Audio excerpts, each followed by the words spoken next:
Lucky నేను ఆడిపించుకోవడటనా? ఆడిపించుకోవాలట. ఎందుకట? ఎవరన్నా ఒక టీం ఏముందో మా టీం వద్దు అని అంటాను. వాళ్ళ టీంలో ఎంతమంది ఉన్నారు? వాళ్ళ టీంలో 5 ఉన్నారు. ఏం పేర్లు వాళ్ళ పేర్లు? కౌశిక్, రిత్విక్, లక్కీ, ఇంకొకరు పేరు లేదు. మీ టీంలో ఎంతమంది ఉన్నారు? మా టీంలో 3. ఎవరెవరు? మనుశ్రీ, మెల్జ, నేను గంతే. అయ్యో నువ్వు ఆడోళ్ళ టీమేనా, మొగోళ్ళ టీం కాదా?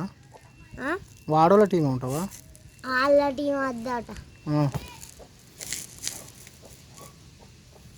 సరే ఇప్పుడు లక్కీతో మాట్లాడన్నా, ఆడుకుంటావు వాళ్ళతోటి? తిడతాడు. ఎందుకు తిడతాడు? ఏమని తిడతాడు? నువ్వు ఎవరన్నా ఒకటి మా టీం అన్న ఒకటి అని అంటాడు.